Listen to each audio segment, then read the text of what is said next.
help long before me. When I went to my son's house, I found my 10-year-old grandson, who should have run away, chained up. As I was about to help him, he said that my daughter-in-law, who should have been deceased, was there. But your mom passed away. When I opened the floor as my grandson instructed, there was my dried-up daughter-in-law lying there.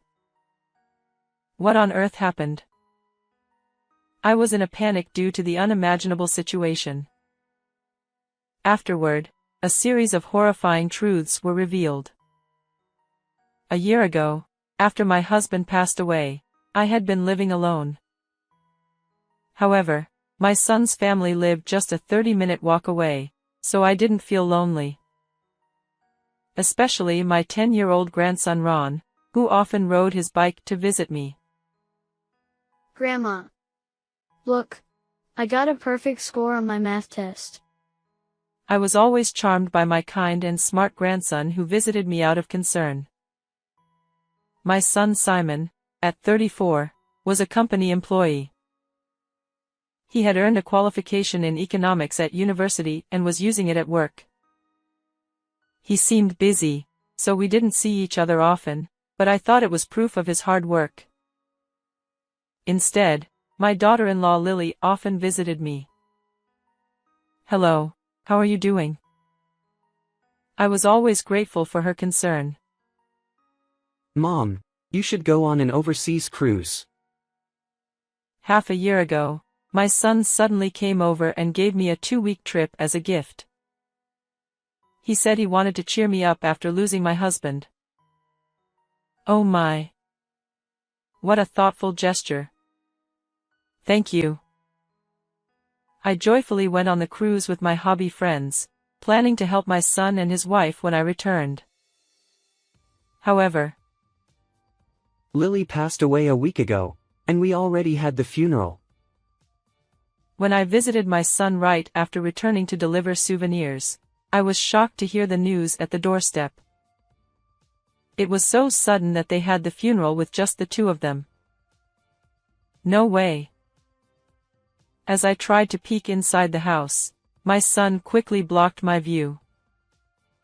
I didn't tell you because I wanted you to enjoy your trip.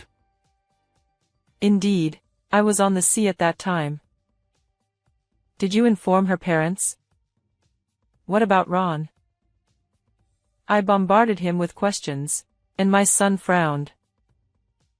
I've contacted her parents, and Ron is in shock, so please leave him alone.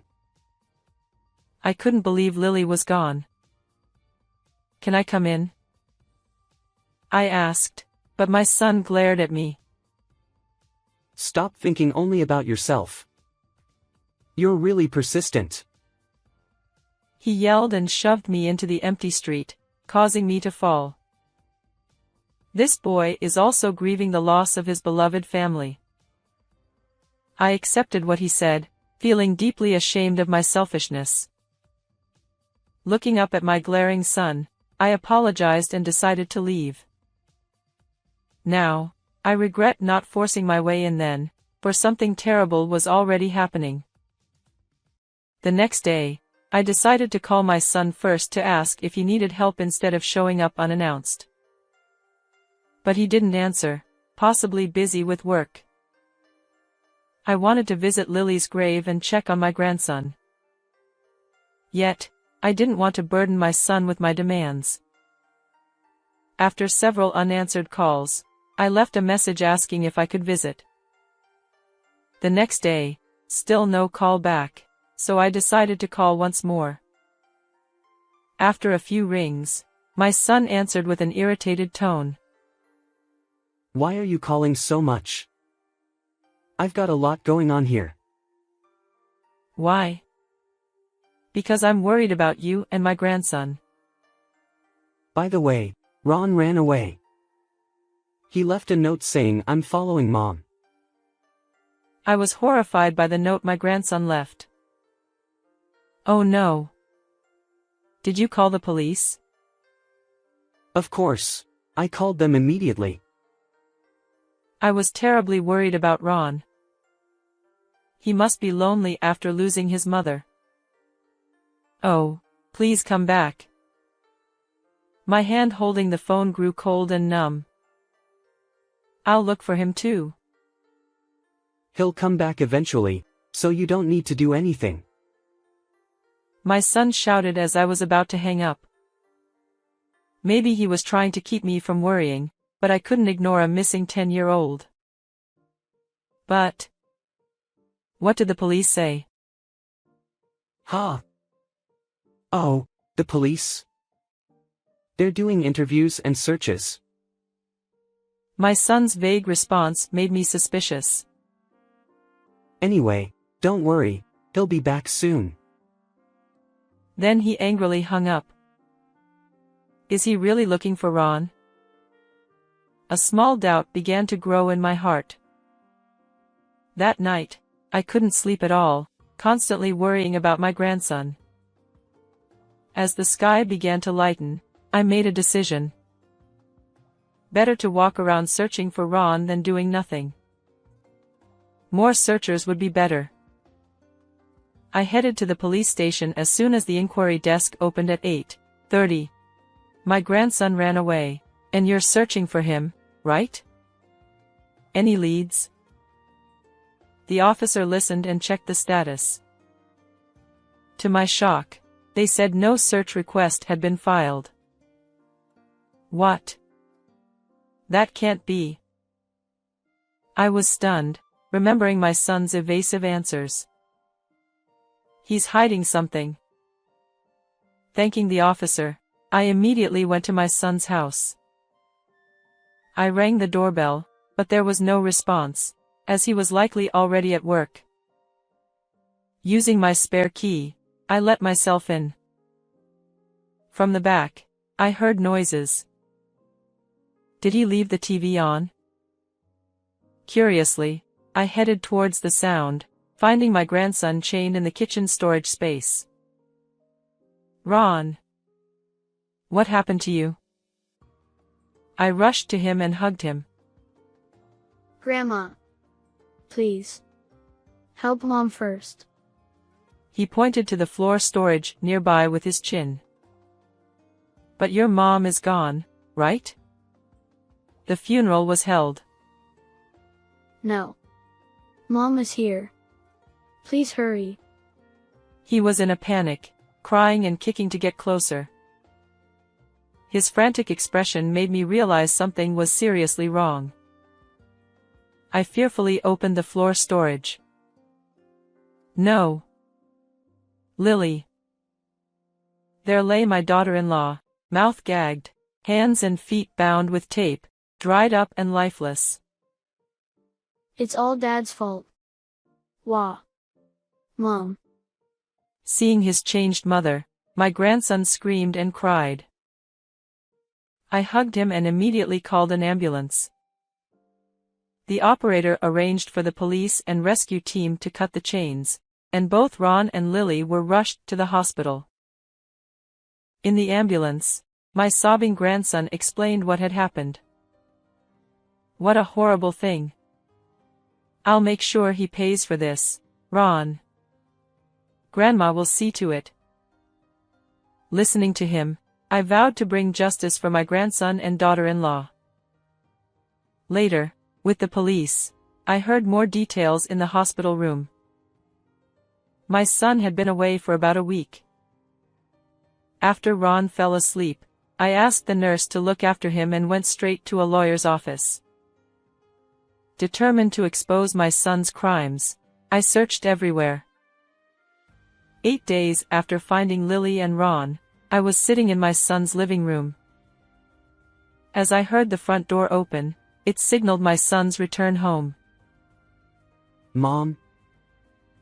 Dressed in flashy shirts and jeans that didn't look like work attire, he was surprised to see me.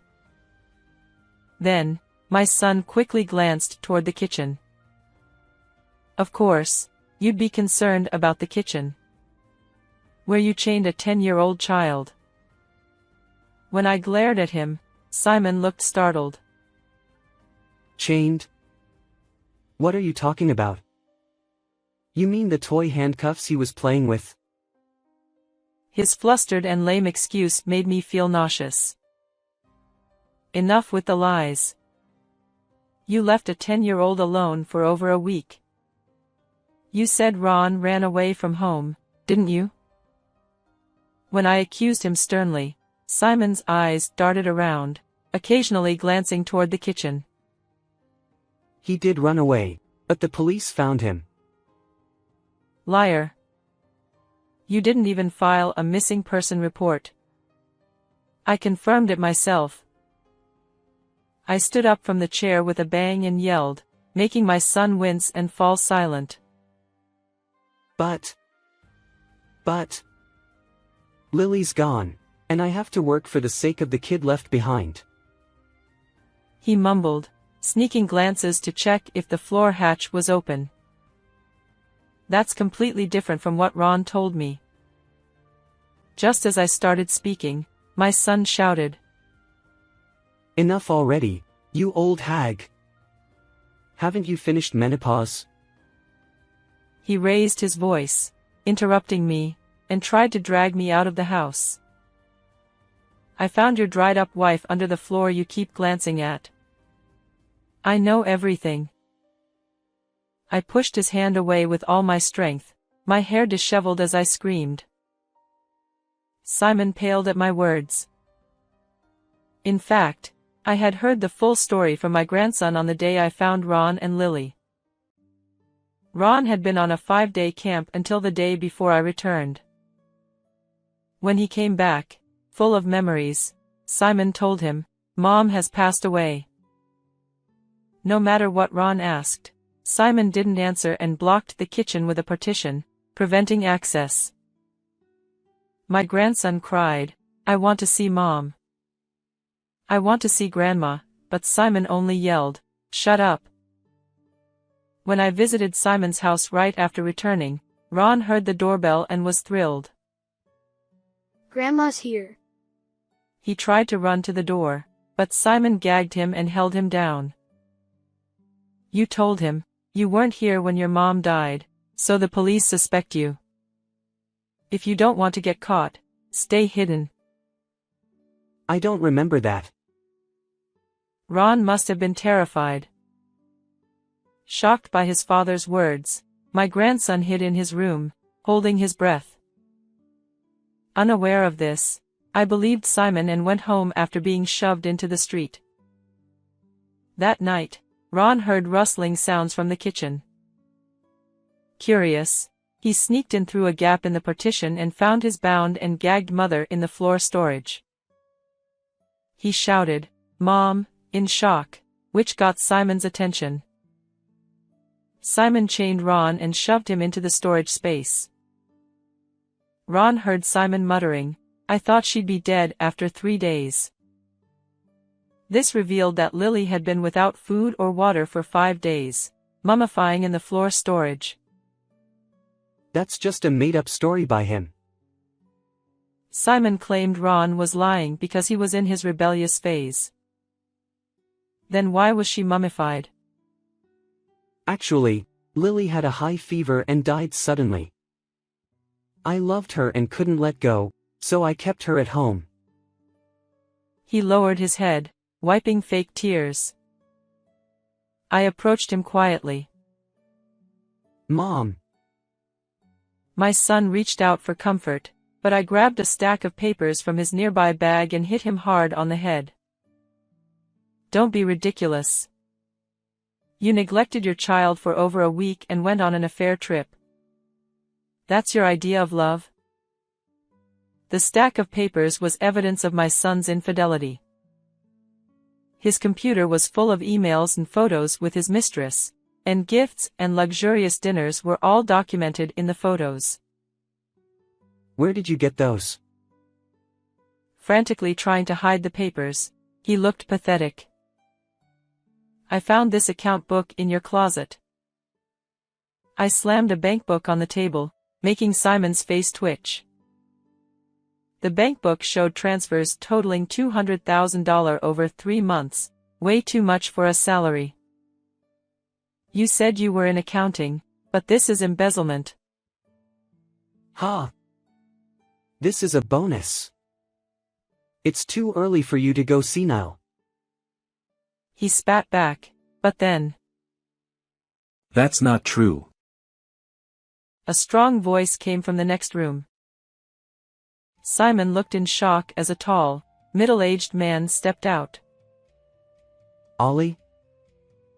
Yes, he was Ollie, the head of accounting at Simon's company. After finding Lily and consulting with the police, I also discussed the suspicious transfers with the manager. The company was aware of the unusual transactions and was already investigating. Ollie had called to check on us, and I informed him about Simon's return. Instead of calling the police, I called Ollie, who offered to accompany me for safety. You've let me down. Standing with folded arms and glaring at Simon, he continued. Everyone makes mistakes, but a crime is inexcusable even once. What? Simon told me he was an exceptional employee. I asked, confused by the contradiction. No, he makes many mistakes and tries to blame female colleagues. I was stunned and looked at Simon, who avoided eye contact. Still, I believed he had potential. Embezzlement is unforgivable. Spending stolen money on your mistress. What a disgrace. Shrinking under our combined scolding, Simon suddenly raised his head and started speaking boldly. Embezzlement and infidelity were wrong, but I couldn't accept Lily's sudden death. I wanted her close, so I put her under the floor. Claiming she wasn't alive when confined, he began sobbing theatrically.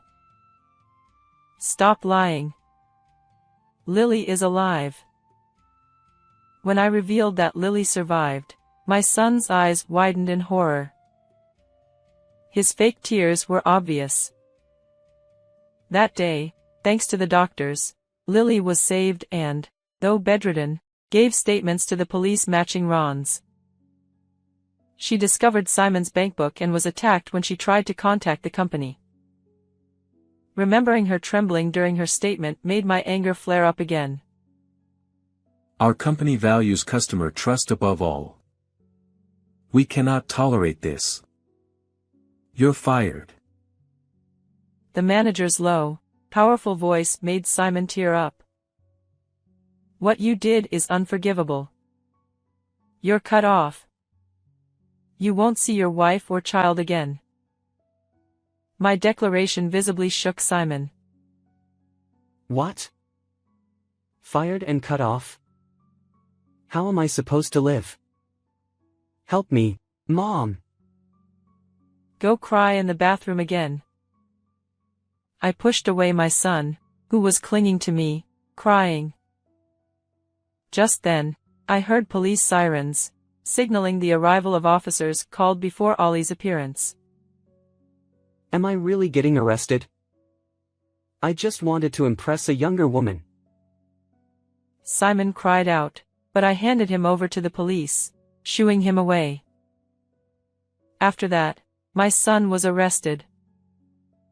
The lawyer predicts that, due to embezzling company funds, he might spend about 10 years in prison.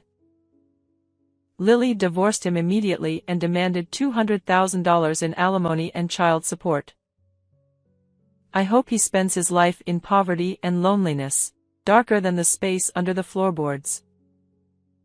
On the other hand, Lily has fully recovered, and Ron is doing well too. Feeling responsible for my son's actions, I offered to support their living expenses, but Lily firmly refused, saying she would work. Instead, she asked me to help take care of Ron, which feels like a reward, to be able to spend time with my adorable grandson at such an easy-to-handle age. Lily started working as an insurance agent and amazingly became the top salesperson nationwide. I will continue to watch over both of them with all my heart. How did you find this story? Please don't forget to subscribe to the channel. See you in the next video. If you weren't the CEO's daughter, I wouldn't date you. You're such a plain girl. He said that and splashed beer on my head. Whether it was the alcohol or not, he couldn't stop his abusive words. I couldn't believe the situation and remained silent even when insulted. I apologize for the wait. At the voice from behind, my boyfriend's expression changed. Without looking back, I got into the car as prompted. My name is Stella. As the daughter of the CEO of a company, I've been treated with care since childhood. And I was tired of adults changing their behavior when they saw my father behind me. Originally quiet and preferring to be alone, I started blending into the surroundings as I grew up, suppressing myself to avoid standing out. Even the friends I made through effort distanced themselves once they learned about my father's job. I used to dislike my father's profession, but as I entered university and studied business, my perspective changed. Through lectures, I began to understand the difficulty of achieving stable performance over the long term, like my father. I developed an interest in my father's company. Listening to his passion and thoughts about the company, I delved deeper into learning. Stella has good university grades and seems to have a sense for business, so I'd entrust the company to her eventually. That's what my father said. I thought, if I ever become the CEO, I'd like to create a company culture where employees can speak freely, regardless of titles or positions. Having felt lonely in my childhood, I admired an atmosphere where open communication was possible. It would be wonderful if I could shape the company that way when I become the CEO. The evening city streets were bustling with various people. I checked the clock. It was 6:50 p.m., and felt relieved. I always wanted to arrive before Lucas for our meetups. I took out a small mirror to adjust my bangs. I also checked the position of my hair accessory. As I tossed the mirror into my handbag, I noticed Lucas, dressed in a suit, slipping through the crowd. I waved to the smiling Lucas and greeted him. We entered our usual bar together. We ordered simple appetizers and wine, toasting to Friday nights spent chatting about work and trivial matters. I loved those casual evenings. Lucas and I started dating during our 4th year of university, and soon it will be 2 years. We got to know each other because we were in the same seminar. Lucas noticed the quiet me, who tended to fade into the background, and approached me. He's great at conversation and subtly lifts the mood around him. I feel lucky to be with him. Lucas said. The head office's planning department is tough, and there's a lot of overtime. But the satisfaction makes it worth continuing. After downing his wine, he seems quite tipsy. Being assigned to the planning department means they have high expectations for you. Lucas, you're amazing. Lucas asked. How long will you stay in the factory job, Stella? If you get transferred to the head office, we can have lunch together. After graduating from college, I requested my father, who is the company's CEO, to let me work in the factory.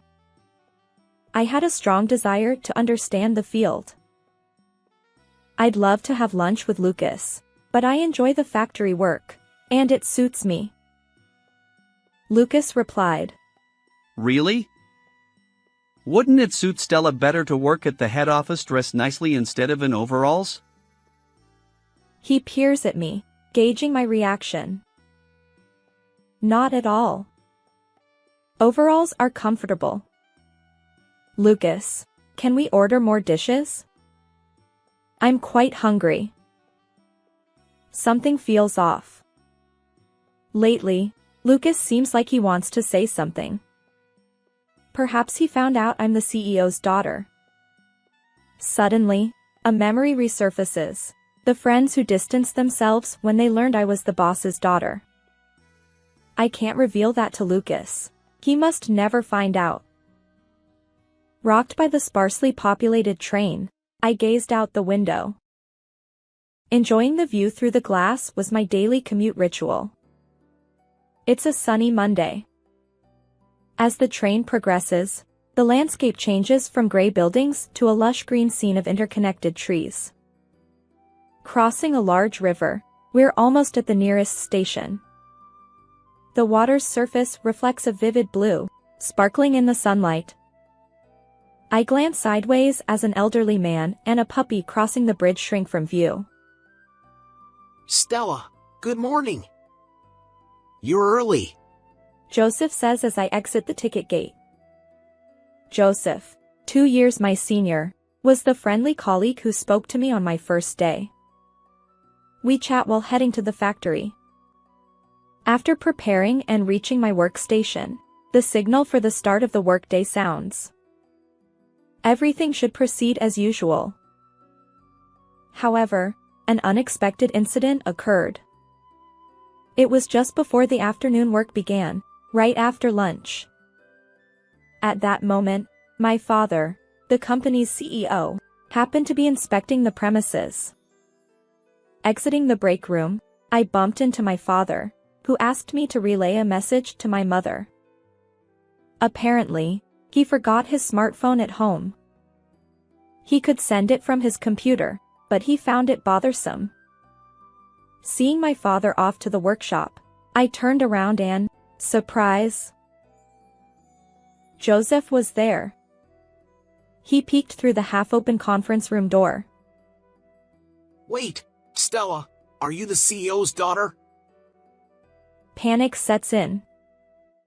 I try to come up with an excuse, but nothing comes to mind. Regret floods over me for casually chatting with my father. Joseph will undoubtedly change his attitude toward me now. Word might spread throughout the factory, and everyone might look at me differently. Lost in my thoughts, Joseph speaks up.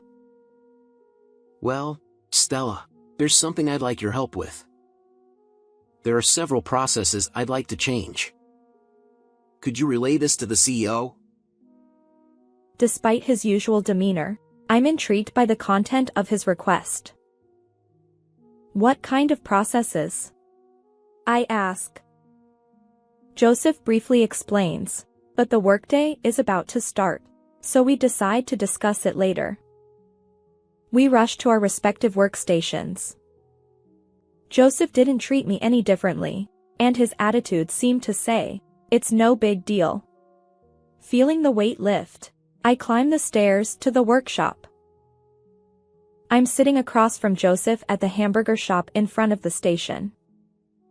Our conversation from earlier in the day unexpectedly became quite lively.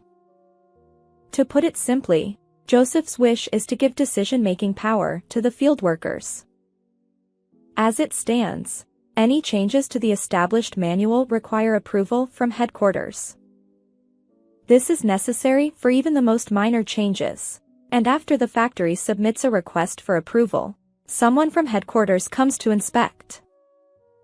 Then, it takes time to get consent. Often, by the time consent is received, the situation has changed, and the change is no longer needed, but it also takes effort to cancel the application. Joseph, having finished his hamburger and crumpling up the wrapper, says, So, Stella, ask the president. Maybe that's impossible. But I'm still wondering if there's something we can do about it. I hesitated because I wasn't sure if it was something I could ask my father to do.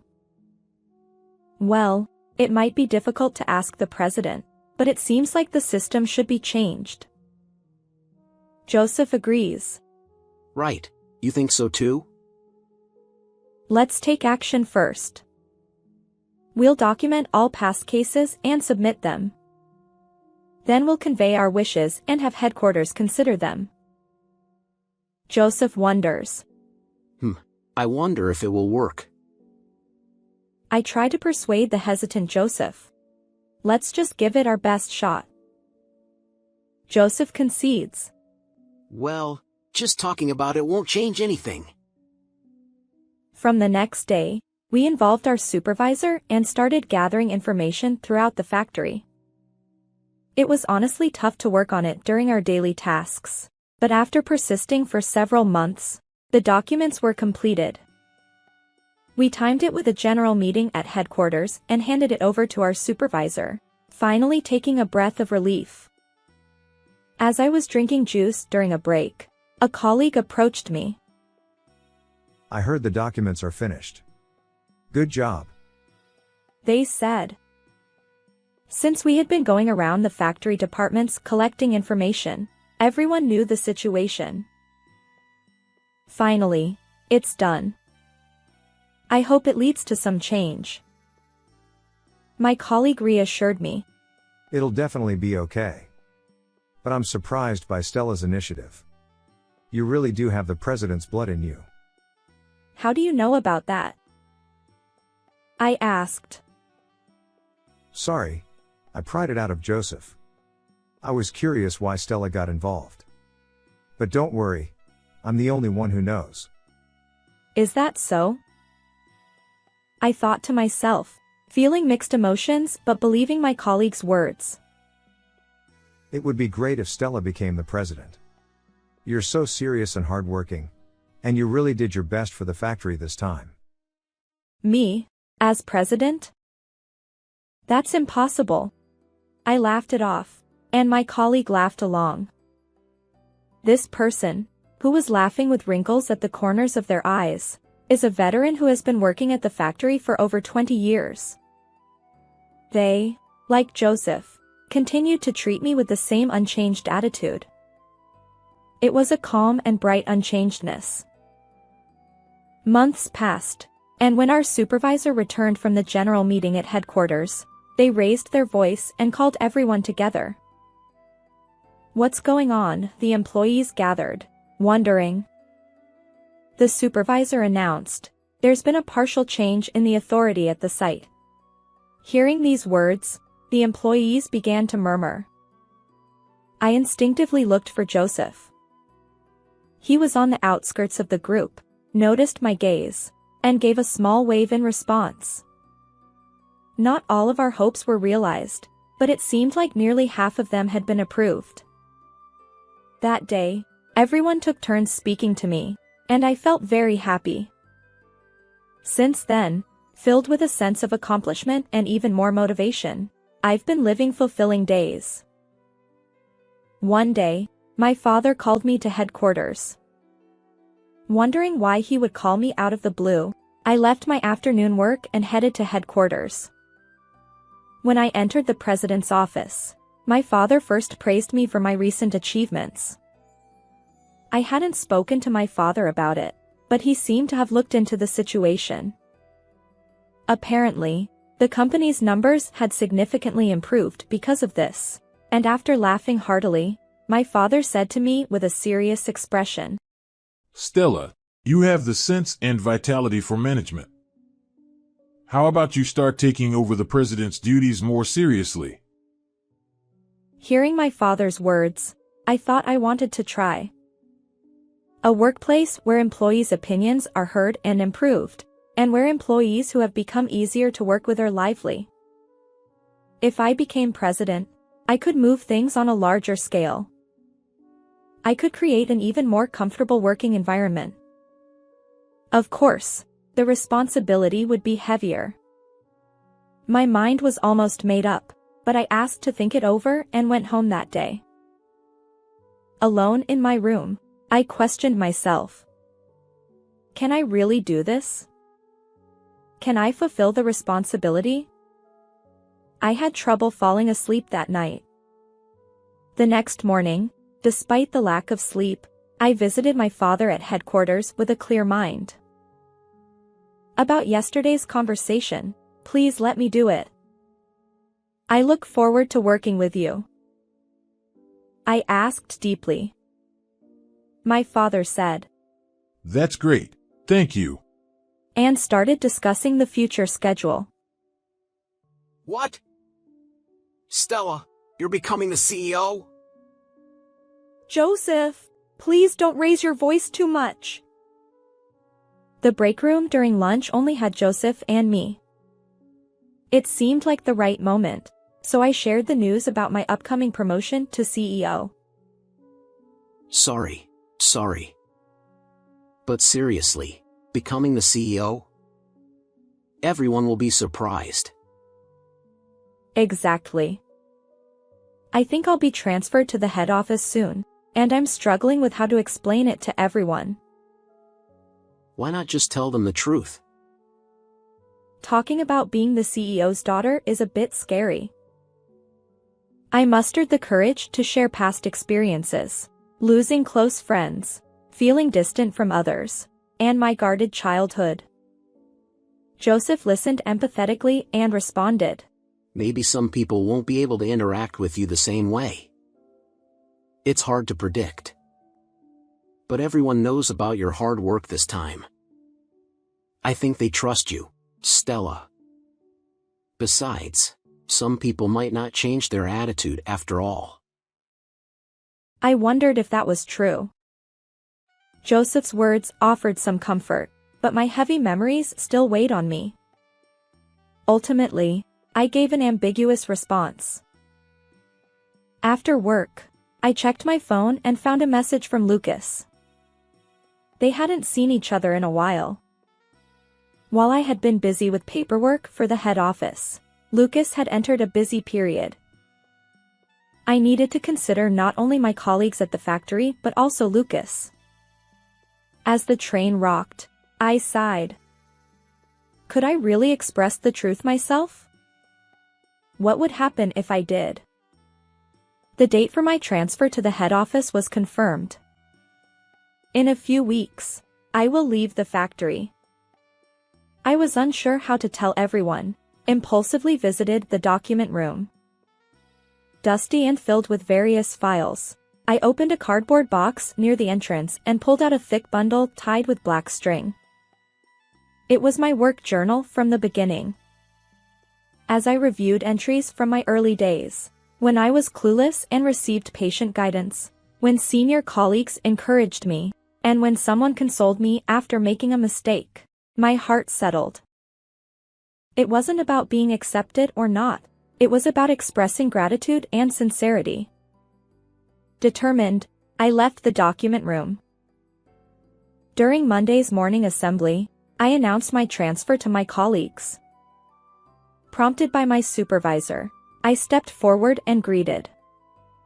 As everyone wondered what I was about to say, Joseph and other colleagues who knew the situation watched from the back. I revealed that I was the CEO's daughter and would be taking over the company, expressing my gratitude. Surprisingly, I smoothly voiced what had troubled me. Though some were clearly shocked, Joseph congratulated me, and supportive voices followed. The atmosphere softened, and I felt relieved. I received heartfelt encouragement.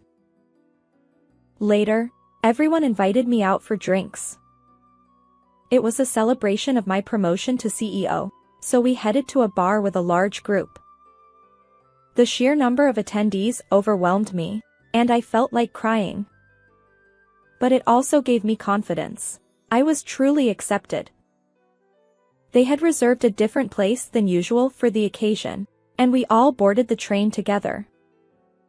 After a 15-minute ride, we arrived at a bar known for its delicious food. We chatted aimlessly, and as the drinks flowed, a light, fluffy sense of joy enveloped us. When I checked the time, nearly 2 hours had passed. I decided to freshen up a bit and headed to the restroom. The bar was bustling at 8 p.m., and every seat was taken. As I looked around, intrigued by the novelty of the new place, I suddenly heard a familiar voice.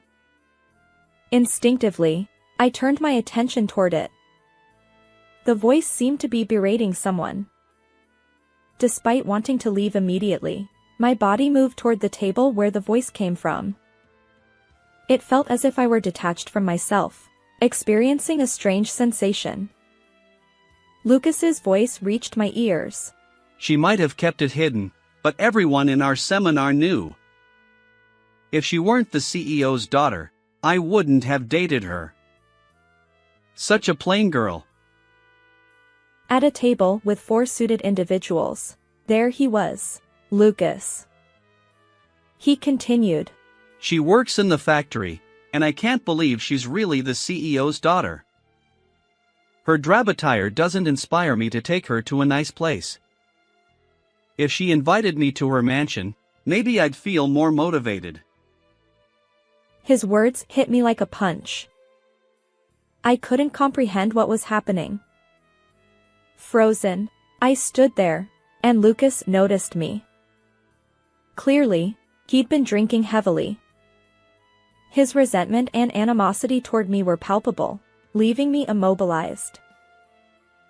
Do you even think you're worth anything? Your only value is being the CEO's daughter. Lucas glared at me.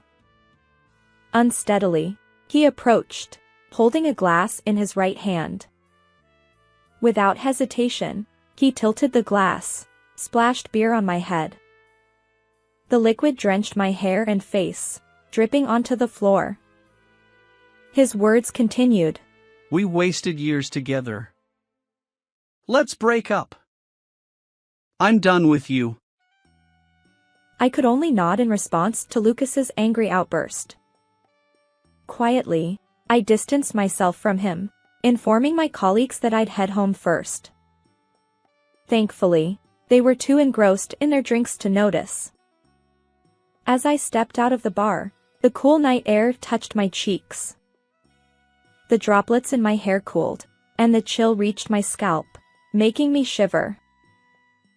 Reluctant to take the train in this state, I reluctantly called for a car. When I became CEO, my father provided me with a private car. The driver was someone I'd known since childhood, and the familiarity of the car offered some comfort. I stared at the passing roads, wanting to feel at ease. That's when I saw someone emerge from the bar's entrance. You're still here? Looking shabby as ever.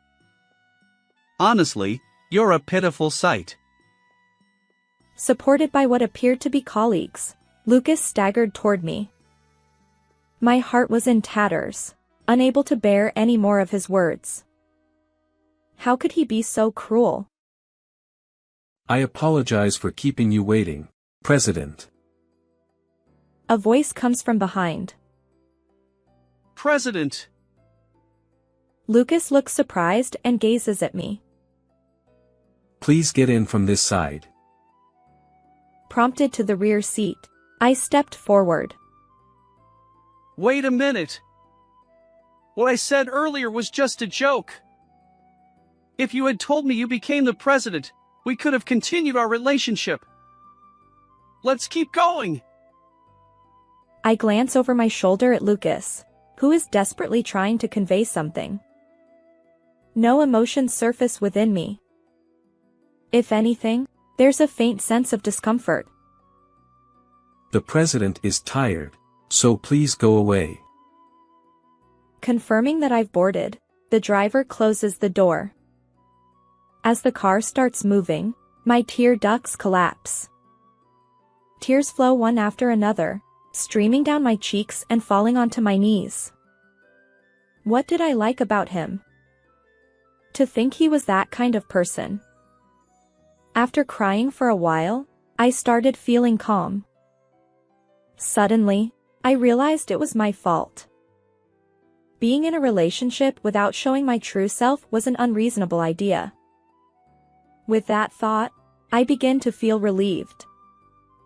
I wipe away my tears with a handkerchief and gaze out the window. The starry sky has occasional clouds drifting across it. It feels like being underwater. The gentle sway of the waves, as if drifting along, is soothing. I think about my factory colleagues. And then about Joseph. Being accepted for who I truly am is incredibly reassuring. Rubbing my swollen eyes from crying too much, I fall asleep just like that. A year and a half has passed since becoming the president. Even after transferring to the headquarters, I visit the factory under the guise of inspections whenever nostalgia strikes. Today, I brought some treats as usual. Despite saying it's tough, Stella manages everything smoothly. It's impressive. It's not a big deal. I've been receiving support from everyone. As I distribute the snacks, I feel my face soften. Since becoming the president, my factory colleagues still call me Stella. It feels like coming back home. Lost in thought, I suddenly noticed Joseph approaching. By the way, what about our honeymoon? His sudden private question surprises me, and I glance around. The colleagues we were chatting with earlier have returned to their workstations. Well, I haven't announced it yet, so be careful. Since transferring, I've become even closer to my factory colleagues, and Joseph and I started dating. We got engaged last month. Don't worry. I made sure no one was around. Where do you want to go? Maybe overseas? I'd love to be by the sea. My mouth moves faster than my thoughts. For some reason, I've always wanted to go to the beach with Joseph. If it's the beach, maybe an island would be nice. I'll look into it. Joseph smiles. I'm looking forward to it. In the bright light, sitting on the shore and gazing at the sea with Joseph, what colors will it be? Just imagining it makes my heart race, and my cheeks relax. How did you like this story? Don't forget to subscribe to the channel. Well then, let's meet in the next video.